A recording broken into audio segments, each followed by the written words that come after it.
Muy buenos días, hermanos, pueblos dominicanos. Soy José Altagracia Díaz Jiménez, licenciado, contador público, caso retirado de la Fuerza Aérea Dominicana. Yo vengo hoy, 24 de abril de 1965, quiero traerle algo que de este acontecimiento. Y por eso puse este tema que dice la victoria constitucional o la victoria constitucionalista se detiene. De manera que el 24 de abril de 1965 resuena con fuerza el estallido bélico de la Revolución de abril de 1965. La fuerza y dominio de sus integrantes arrancaban como un carro en marcha a toda velocidad. Era como un tractor burdo que destruía a todo lo que se atravesara, todo lo que iba por delante. Así arrancó la Revolución de abril de 1965.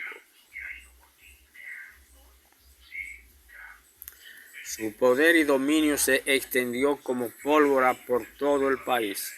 Civiles y militares se unieron, unos por miedo a ser linchados, al ser atrapados por las turbas incontrolables. Es decir, que unos se unieron por miedos al ser atrapados o linchados, o al ser cuando ya eran atrapados por las turbas incontrolables.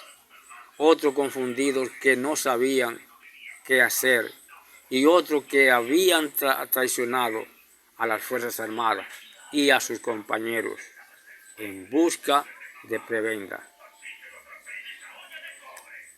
Los cadetes se ascendieron a capitán y las clases y alistados fueron ascendidos a primer y segundo teniente. Por eso vimos que 20 o 30 años después,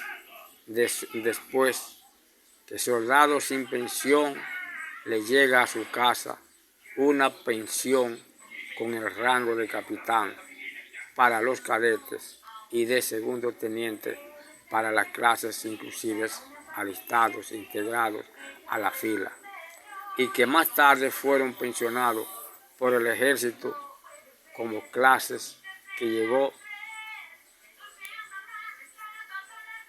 Esto es decir que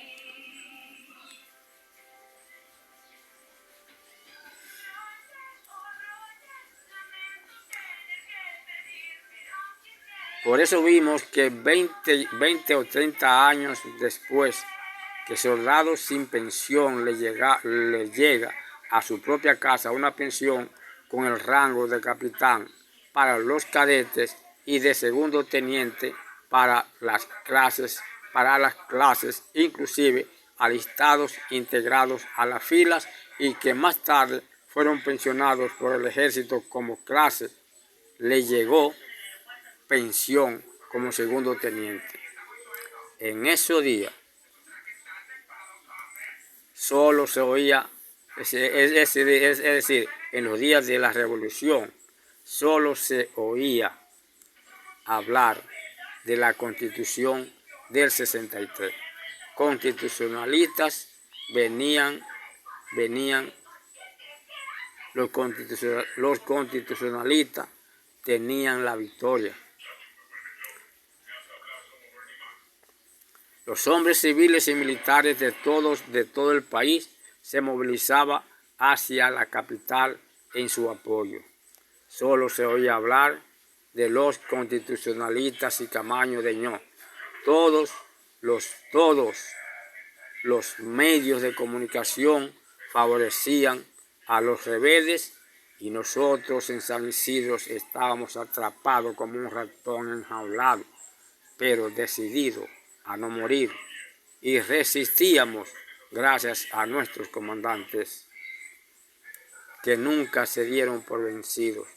Corrían tan aprisa la victoria constitucionalista que la producción de su himno de la Revolución Constitucionalista se regó rápidamente por todo el país y todos los sitios de diversión, belloneras, picotes y tocadiscos, y la única emisora que se oía en todo el país era Radio Televisión Dominicana.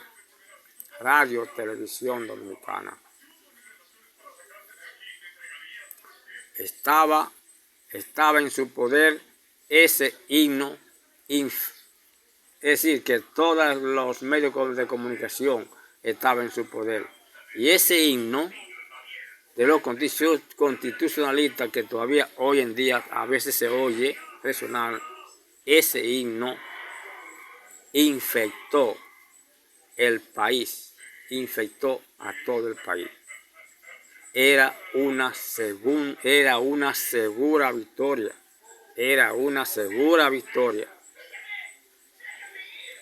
para esos constitucionalistas. Nadie creía que los constitucionalistas iban a bajar tan rápido. Pero algo inesperado acontece. Hombres valientes del CEFA se movilizan y montan una nueva emisora, Radio San Isidro.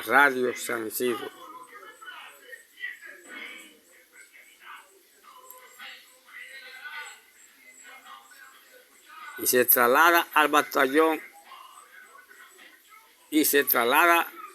batallón de montaña en San Cristóbal, quienes juegan un importantísimo papel. La jaula se rompe y los gatos se quedan sin comida. Y el coronel Benoit hace un llamado a las fuerzas interamericanas, de paz. Esos tres objetos forman una muralla con la que choca el carro de la revolución. El carro de la revolución se desmorona y su tractor Bordeaux fue desmantelado y no pudo avanzar.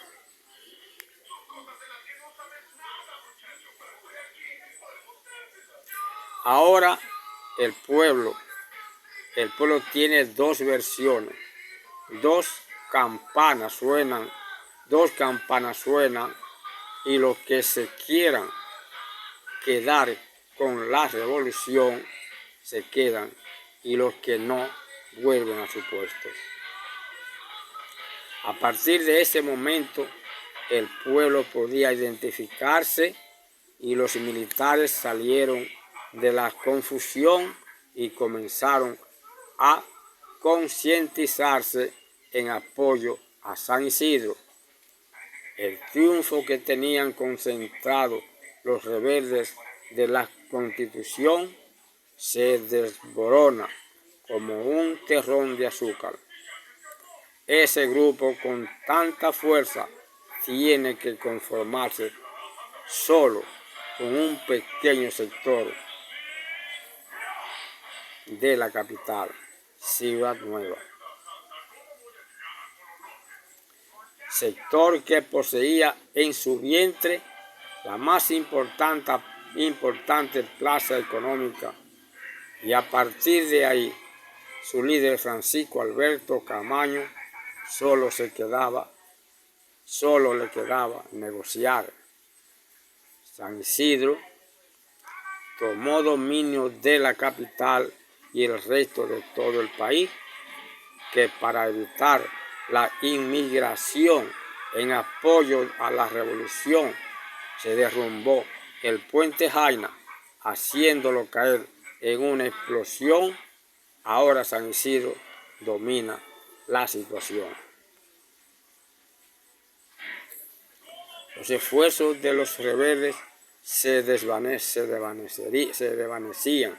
y cada uno al final tomó su rumbo, y los dos principales líderes para decisión de las fuerzas interamericana fueron sacados del país. A Elías Wessel y Camaño y Francisco Camaño fueron extraditados hacia los Estados Unidos, pero se dio un caso importante. Todos los cadetes y oficiales se les dio una visa norteamericana y ellos se fueron a gozar el pastel a los Estados Unidos. Eso no sucedió con los militares del CEFA. ¿Por qué?